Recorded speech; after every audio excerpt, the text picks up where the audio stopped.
Bismillahirrahmanirrahim. Assalamualaikum warahmatullahi wabarakatuh. Syukur, alhamdulillah kita semua dapat datang ke surau walaupun hujan. Ada yang naik motor macam saya, motor lah. Walaupun ada orang tak setuju saya naik motor kan, hujan. Selawat dan salam ke atas Rasulullah sallallahu alaihi wasallam, jangan lupa ya. Selawatlah banyak kan. Paling kurang 10 sehari. Macam itulah. Senin yang lalu tempat kita banjir kecil kan, mini banjir betul eh. Saya naik kereta pergi Kampung Pasir, patah balik banjir. Kita naik ke air, saya patah balik. Cuak juga tempat banjir kan, air naik deras. Sebelum sampai Kampung Pasir masjid tu, air dah naik. Saya sembahyang dalam kereta. Sebab dah masa dah suntuk sangat. Sembahyang dalam kereta dekat driver tu kan. Masya Allah, patah balik. Patah pun banjir juga, redah juga, selamat, alhamdulillah. Ini doa tak banjir, alhamdulillah. Surau tuan-tuan pun tak banjir, alhamdulillah. Jadi tuan-tuan, kita hadis ke-7 malam ni. Tajuk dia mengawal diri ketika marah. Tajuk malam ni bab marah ya. Orang sekarang ni tak tahulah sesiapa kan. Ada masa dia nak marah orang kan? Ada masa dia okey. Itulah manusia memang macam tu. Baik. Hadis dia, bismillahirrahmanirrahim, an Abi Hurairah radhiyallahu anhu anna Rasulullah sallallahu alaihi wasallam qala laisa syadidu bisur'ati innama syadidul ladzi yamliku nafsahu indal ghadab, muttafaqun alaih. Hadis riwayat Bukhari dan Muslim. Daripada Abu Hurairah radhiyallahu anhu bahawasanya Rasulullah sallallahu alaihi wasallam bersabda, bukanlah orang yang gagah perkasa itu seorang yang mampu merebahkan orang lain, tetapi sebenarnya orang yang gagah perkasa itu ialah orang yang mampu mengawal dirinya ketika marah. Macam tu. Jadi tuan-tuan tengok wrestling tu bukan dia kuat pun. Itu cuma kuat segi fizikal saja. Okey, dia tak boleh tahan marah. Nak marah ya kan. Macam tu. Jadi tuan-tuan sekalian, keterangan dia, sifat marah adalah sifat semula jadi yang ada pada setiap insan. Okey, haiwan pun ada perasaan marah bila anak dia kena kacau, marah dia. Jin pun sama, ada sifat marah kalau kita kacau dia. Kalau kita kacau tempat dia, marah dia. Walaupun kita tak nampak, kita kena memahami makhluk halus ni, bila kita kacau, bila kita buat naya kat dia, dia marah. Contoh, kita kencing merata-rata tempat, kena kepala anak cucu dia, marahlah dia kan. Dia marah, maka dia pun jumpa Piramli kan, betul tak? Kan? Jumpa Piramli, masuk alam bunian. Piramli kata, aku nak balik ke alam dunia, ke alam aku juga. Janganlah Abang Ramli duduklah dengan saya dengan kami. Tak boleh. Masuk alam bunian, nak keluar balik payah. Tu sebab masuk hutan Broga, hilang, kena sampuk dek bunian, hilang. Mana pergi? Bomba pun bening, tak jumpa. Jumpa kat mana? Jumpa dekat Sungai Tekala. Nampak? Anak murid saya tu dua orang pergi naik Bukit Broga, turunnya kat mana? Turunnya di Sungai Tekala. Punya jauh, bunian bawa. Jangan buat pasal kau masuk tempat bunian. Bunian ni dia suka kawan dengan kita. Bunian suka orang yang suka warna kuning. Warna kuning bunian suka. Rumah warna kuning bunian banyak. Rumah warna kuning, bunian bersepah. Dia suka warna kuning. Bunian ni jin lah. Orang panggil bunian. Yang pakai baju kuning ke apa ke, berlambak bunian kat dia. Tak ada ustaz tu, dia merawat rumah orang. Ui, kuning rumah ni, dia kata. Bunian suka. Kejut saya. Betul ustaz? Betul, dia kata. Tukar warna biru. Settle. Bunian berbelah. Senang sangat ubat dia. Tukar warna je. Macam mana merawat macam tu? Betul, tapi itulah. Bila dah tukar warna tu, ustaz tu kata, settle. Macam tu. Dan bunian suka makan, dia suka makan asap. Yang makan asap tu dia suka. Yang bakar, yang rokok. Suka betul buat asap. Tak, tu ustaz tu kata, makanan dia. Asap ni lebih kepada kemenyan tu. Kemenyan itulah asap yang dimakan oleh jin. Jin suka makan kemenyan. Sebab bila dukun nak panggil jin, dia akan pasang kemenyan. Kan? Apa tu? Panggil jin. Itu yang kemenyan tu. Kemenyan itulah umpan untuk jin datang. Jadi kalau tuan-tuan tengok dukun pakai apa tu, kemenyan tu, baliklah. Payahlah. Saya banyak kali jumpa dah. Pergi merawat orang, bawa pakai kemenyan. Muka macam mak lampir. Takut. Muka macam mak lampir. Tak berani balik. Maghrib tak semayang, isyak tak semayang, balik. Nak marah tak? Sabar. Gitu. Boleh lempang dia, tak boleh. Kecuali malaikat yang tidak ada sifat marah. Contoh dalam satu kitab yang dikarang oleh Imam As-Suyuti, tuan-tuan sekalian. Kitab itu cerita tentang malaikat maut yang mencabut nyawa. Satu hari malaikat maut pergi jumpa Nabi Musa. Nabi Musa tempeling dia. Terkeluar biji mata. Macam cerita ibu mertuaku. Kan? Keluar kan, cucuk buta. Kan? Ni. Jadi malaikat maut jumpa Allah Ta'ala. Kan? Wahai Tuhanku, hamba-Mu lempang aku.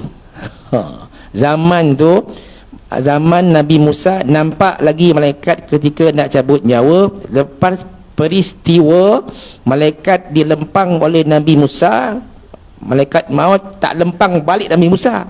Dia jumpa Allah Ta'ala. Kan? Katakan kepada Nabi Musa, lepas ni engkau akan cabut nyawa dia, kata Allah Subhanahu Wa Ta'ala. Okey. Kata malaikat maut, kalau kerana aku menghormati, aku mentaati Allah Ta'ala, kalau aku tak hormat Tuhan, aku dah lempang balik Nabi Musa, kata malaikat maut. Dia sabar, dia tak marah.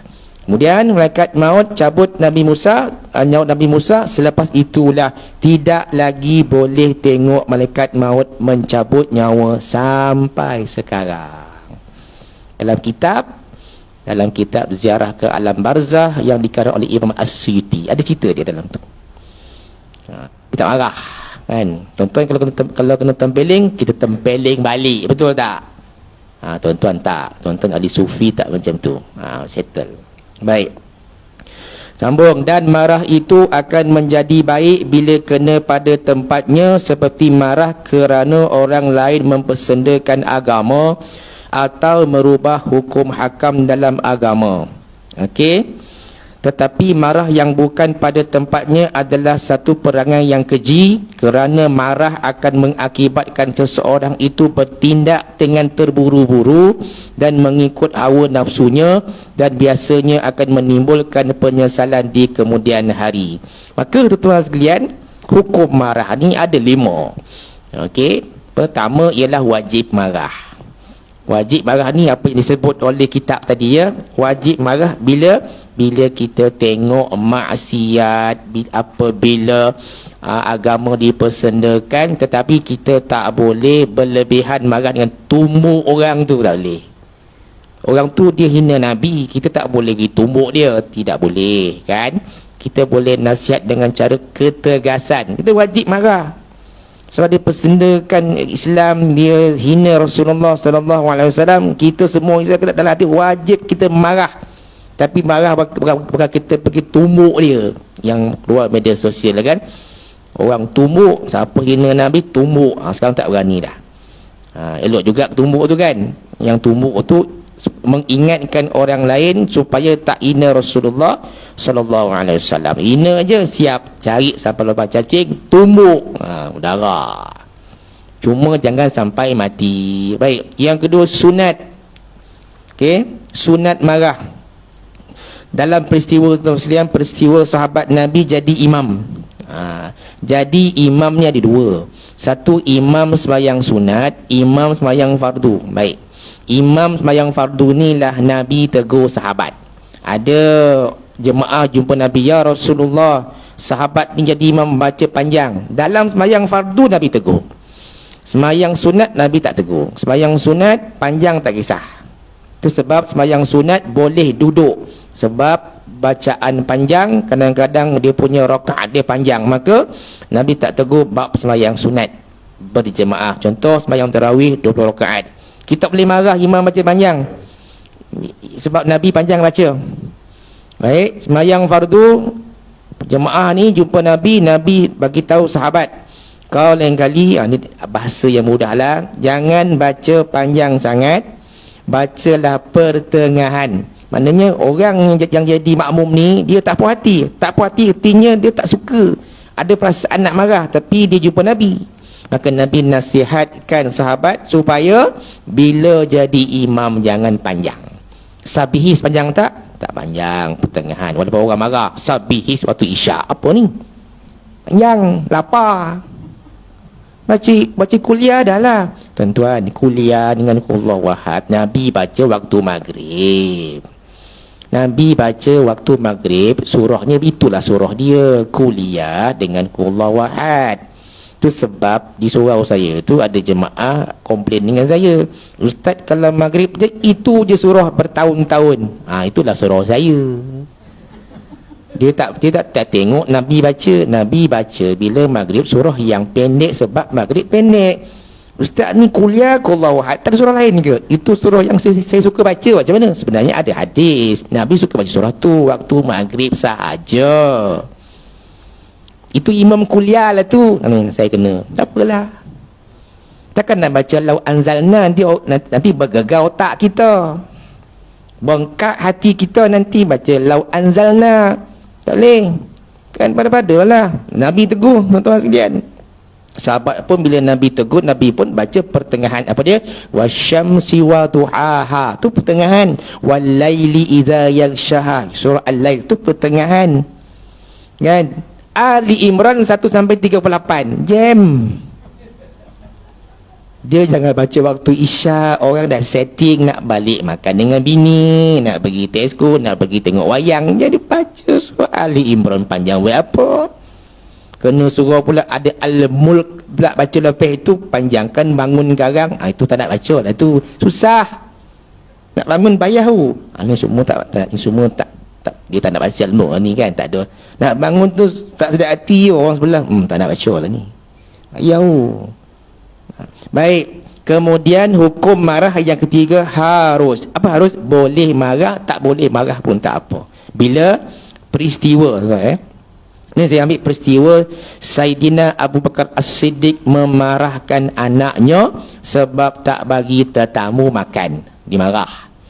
Ayah, tadi tetamu datang, kau bagi apa? Tak bagi apa-apa pun. Tak bagi apa-apa. Marah. Tu kawan ayah tu, contohlah kan. Boleh marah, boleh tak marah. Tak bagi tetamu makan pun tak apa, bagi pun tak apa. Tak wajib bagi tetamu makan, tapi adabnya bila tetamu datang, bagilah makan. Macam itulah.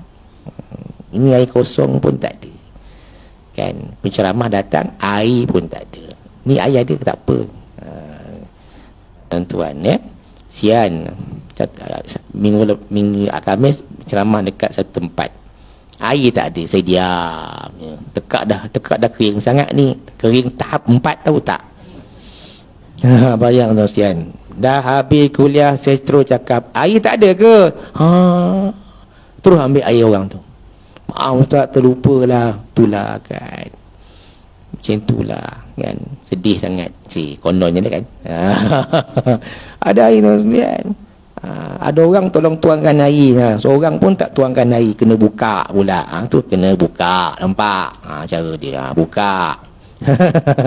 Tuan-tuan sekalian, tu tanda suruh berhenti lah tu. Ilaha illallah. Surau ni macam-macam hal lah surau ni. Aduh je. Banyak jin agak. Tuan-tuan Arun. Yang keempat, hukum marah makruh. Makruh marah. Apa dia? Ini contoh tuan ya. Seorang lelaki menuduh isteri dizina tapi tak ada 4 saksi, tuduh ya. Dia marah isteri dia. Tuan-tuan sekalian. Kawan saya selesai kes mahkamah, yang suami tuduh dia ada affair dengan lelaki lain, selesai dah. Tebus talak ya. Tebus talak artinya suami tak nak ceraikan, isteri minta cerai. Namanya tebus talak. Kena bayarlah 300. Ya, maknanya isteri kena bayar pada suami dengan amount yang ditetapkan oleh pihak hakim. Maka 300. Kalau suami minta 4,000, masalah juga kan. Mujub minta tu tak banyak. Hakim tetapkan 300 je lah. Dan suami tak nak lepaskan, isteri tak suka kan. Lepaskanlah saya, tak nak kan. Hakim dengan kuasa berbicara dia membubarkan perkahwinan dengan kuasa hakim. Nama tebus talak. Okey, dia dua, tebus talak dan fasah. Tebus talak ni ialah isteri ambil tugas suami talak tu. Talak tu hak suami, bukan hak isteri. Isteri ambil suami punya tugas tu dengan cara bayar. Selesai dah. Selesai dah. Lega kan? Lega. Tapi tak masuk Facebook lah. Tak masuk TikTok. Tak ada. Yeay, dah cerai. Tak ada. Tak ada. Kami kawan baik je. Agaknya kami suami isteri ni tak boleh buat baik. Dah bercerai baru baik. Saya pun heran tuan-tuan. Dah cerai baru jadi baik. Macam mana? Saya tadi cannot brain lah. Cannot brain lah. Ayat dia kan. Saya dah 40 tahun hidup. Cerai. Dah cerai, saya berkawan. Saya baik dengan dia. Macam mana ni? Patut kahwin tu lah baik. Dah kahwin tu bukan mahram awak. Baik boleh baik. Saya tak boleh. Macam mana gitu.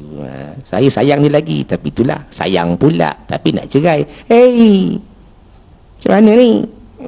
Tak payah cakap sayang lah. Cakap benci je. Aduh. Tuan-tuan jangan cerai berai. Nak cerai berai kat syurga. Dah masuk syurga, pantailah. Banyak perempuan cantik kat syurga tu. Termasuk bini kita. Baik, yang kelima, haram. Hukum marah haram ni lah yang patut kita ambil. Haram marah dengan cara caci maki.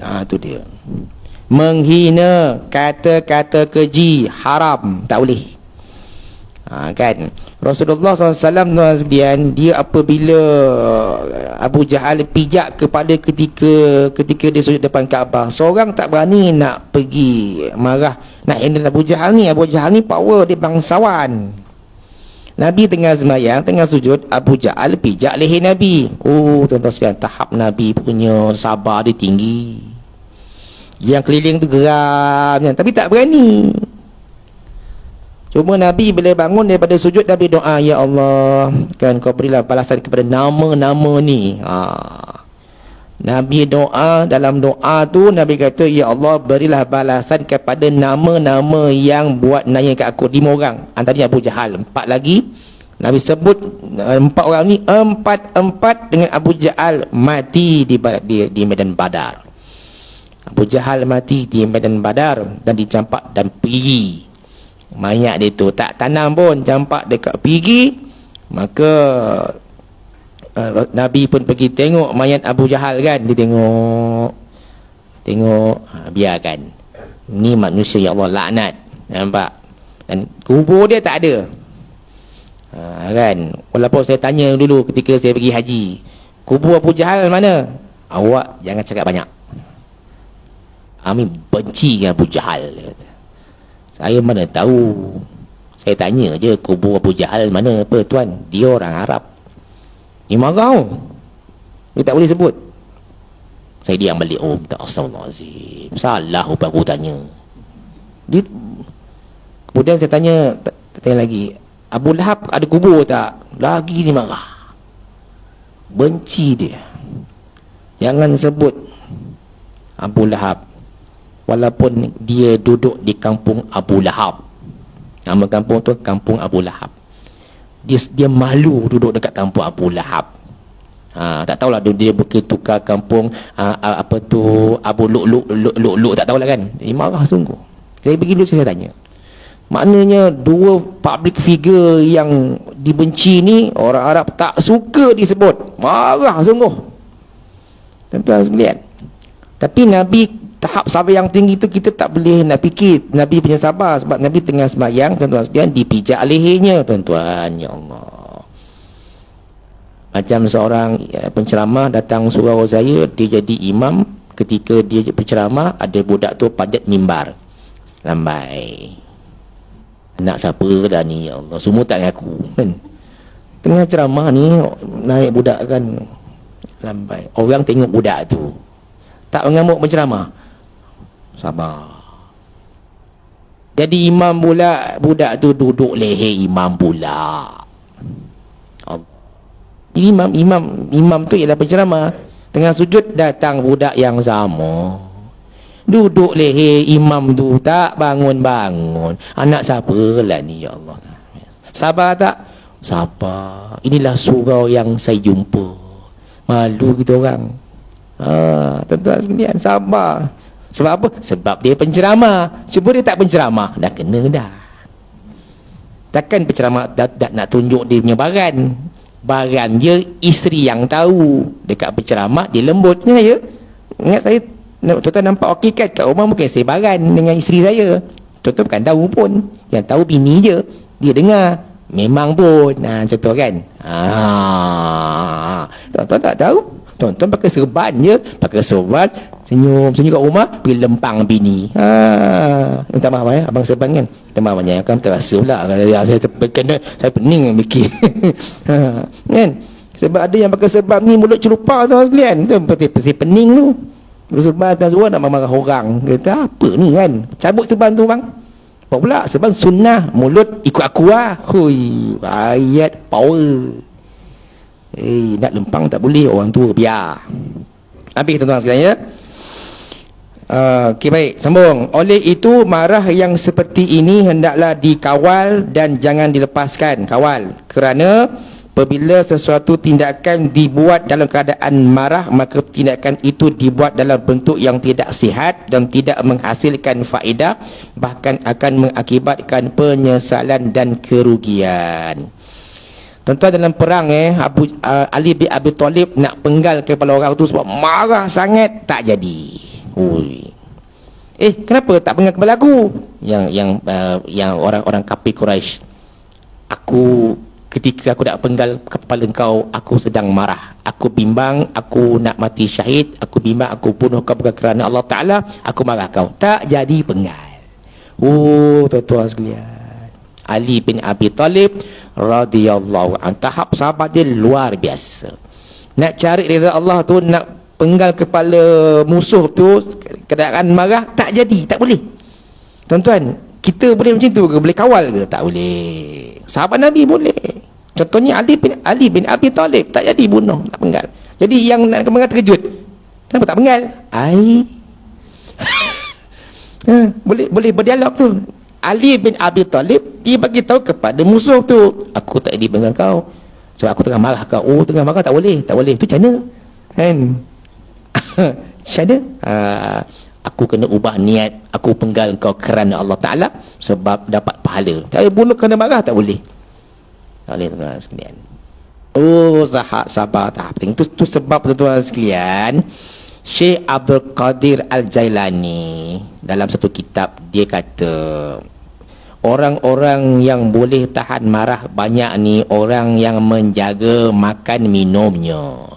Termasuk juga Imam Syafi'i pun sebut, nak tahu dia boleh marah tak boleh marah, dia adalah orang yang jaga makannya. Sebab orang yang tak jaga makan boleh mempengaruhi tingkah lakunya. Kan? Sampai kat sekolah, budak ni asyik nak marah orang je budak tu. Macam mana nak buat budak ni?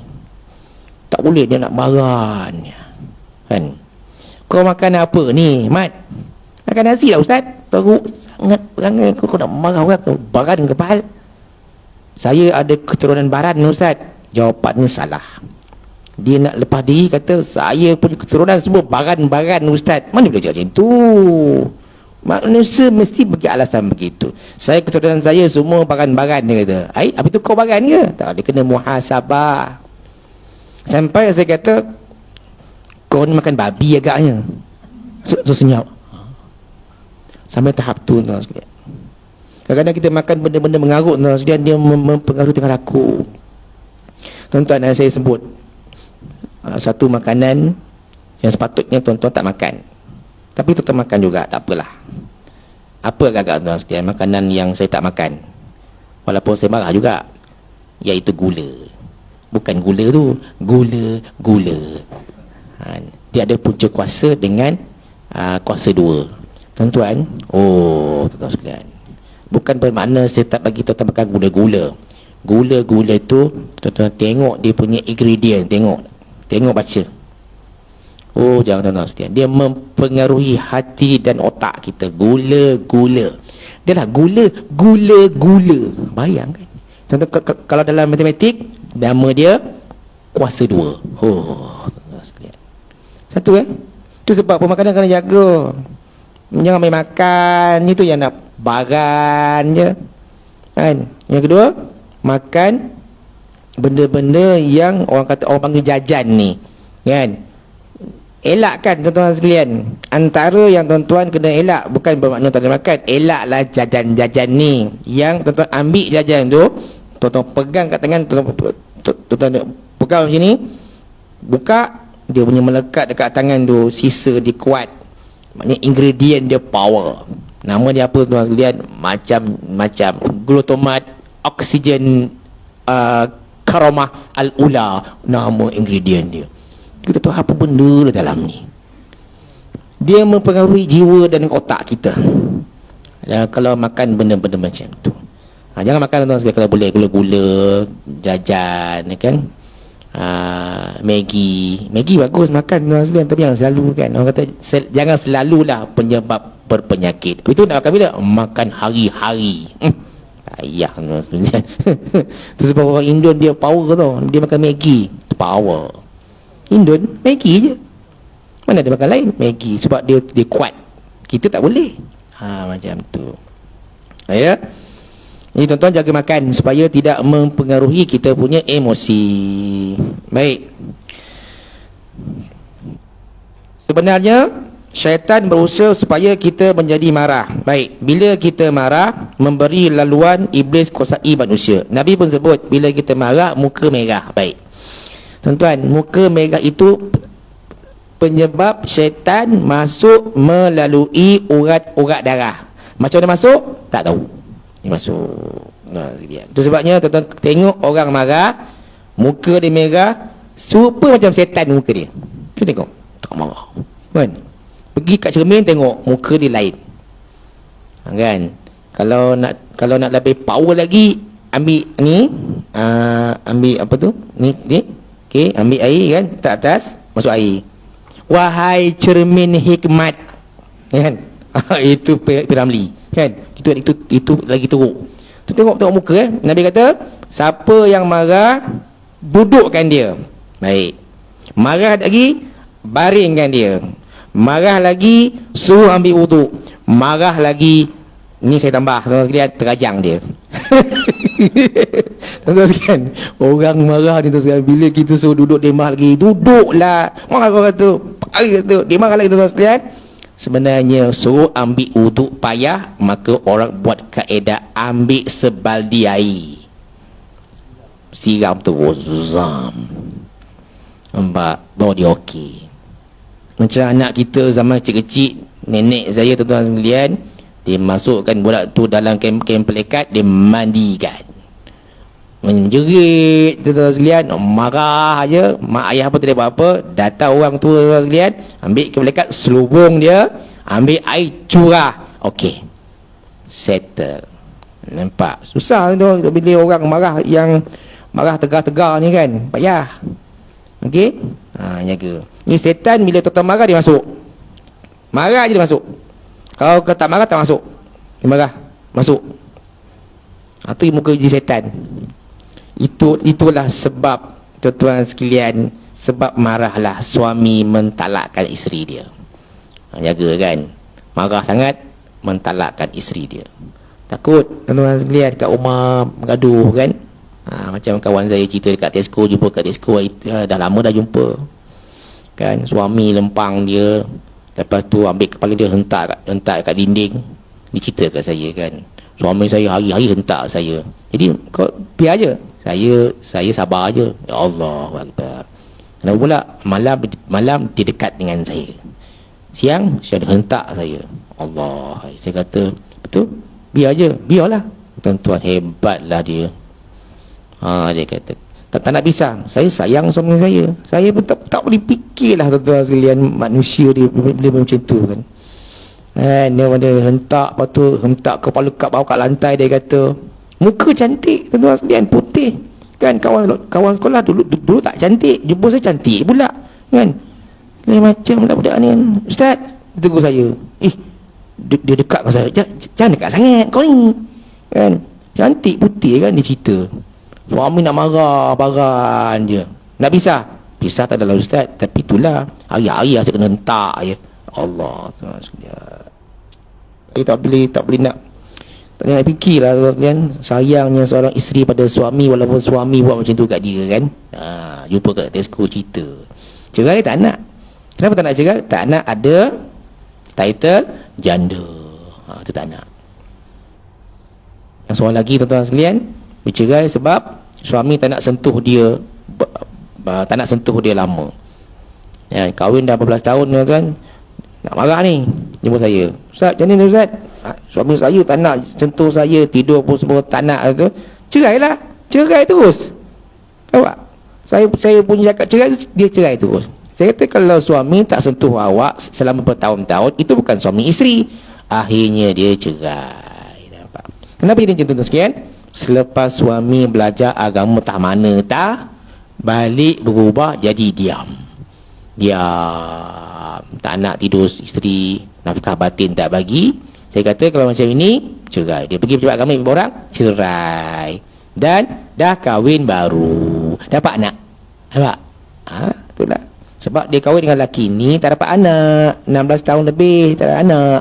Jadi kahwin dengan suami baru, dapat anak kan. Gitu, sabar kan.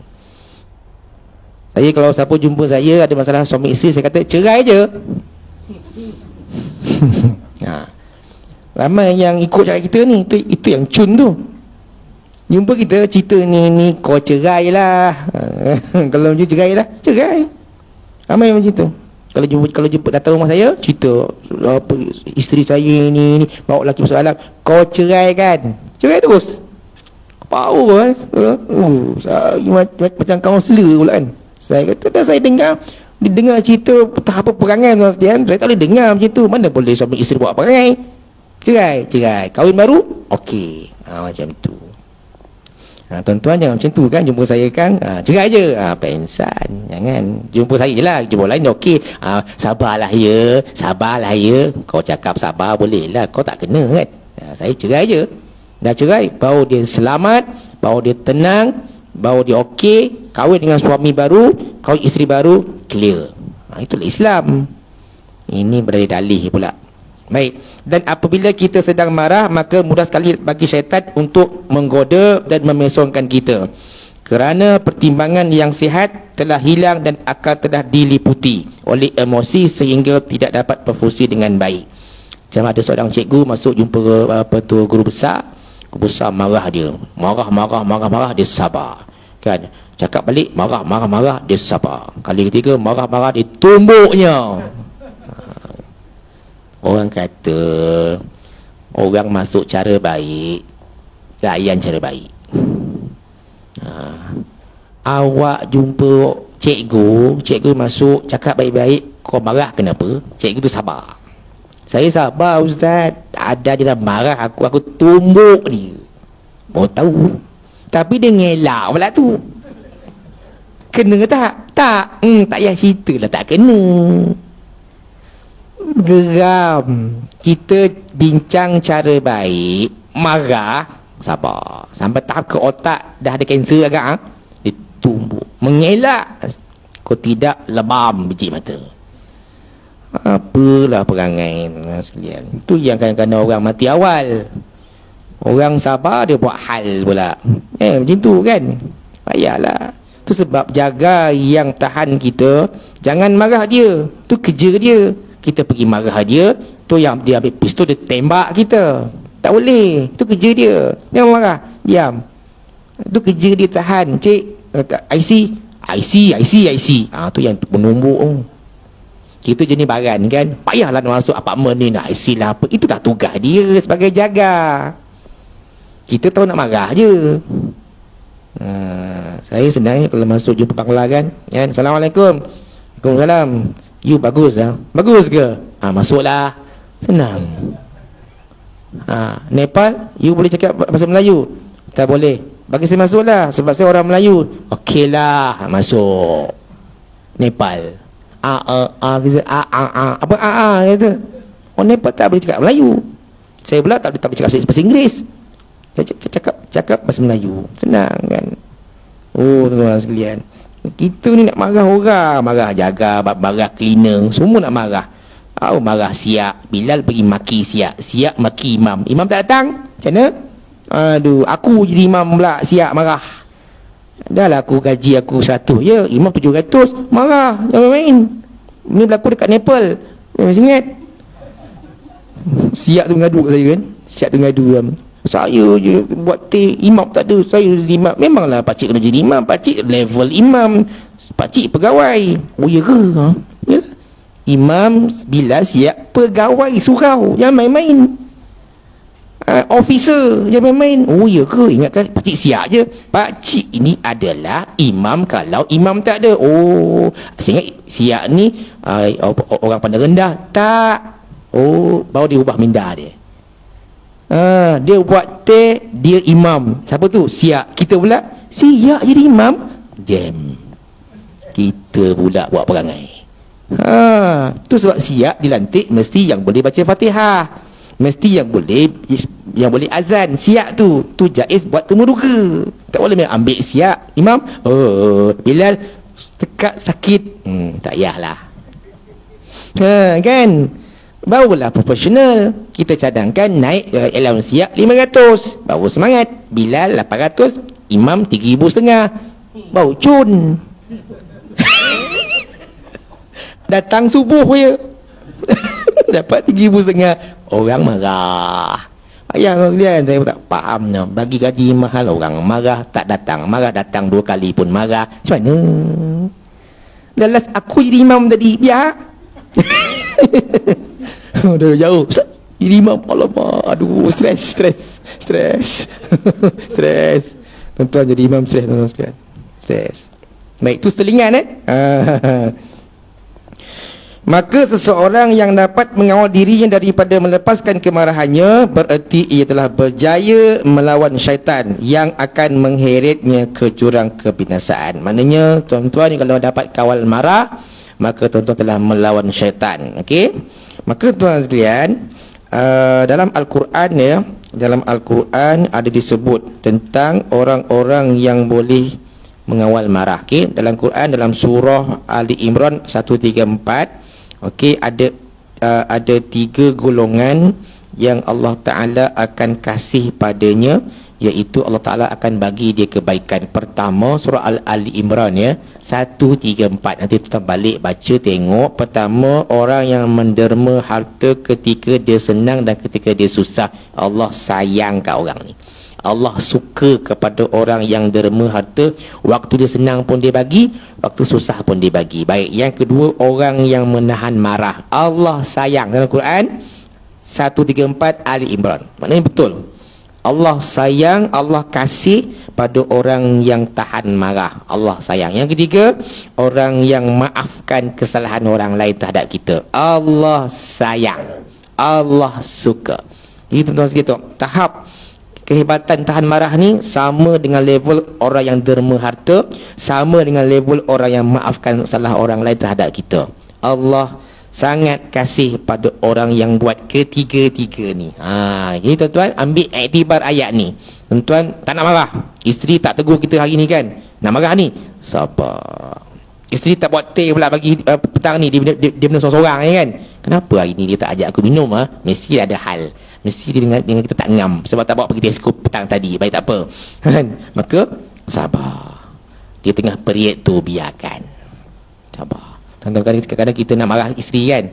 Kadang-kadang dia tak tegur kita satu hari kan. Apa hal ni? Sabar. Maka kata ulama, cara nak bagi dia tegur kita, kita peluklah dia. Nak peluk pun takut. Tak boleh, nak boleh ke? Boleh ke kan? Gitu. Sikit lagi. Dan kemampuan seseorang melawan syaitan, musuh yang tak nampak ini adalah lebih hebat daripada kemampuan seseorang yang hanya dapat menewaskan musuh yang nampak di mata. Okey. Jadi tuan-tuan sekalian, dalam satu hari yang lain, sikit ya, ada seorang pemuda tanya, wahai Rasulullah, berilah aku wasiat. Nabi jawab, jangan marah aja. Oh, takkan tu je? Ya, jangan marah. Nabi ulang banyak kali, jangan marah. Jadi tuan-tuan dah umur lanjut ni kan, biasanya dah marah dah kurang kan. Bila ada marah lagi, tanya saki baki tu ada sikit lagi kan. Maknanya kita dah tua-tua ni biasanya marah dah kurang kan. Betul tak? Masa muda-muda nak marah, maksud dia makin tua makin kurang marah tu. Dah sikit-sikit. Alhamdulillah kan. Kalau makin tua nak marah aje, saki baki tu tak habis lagi.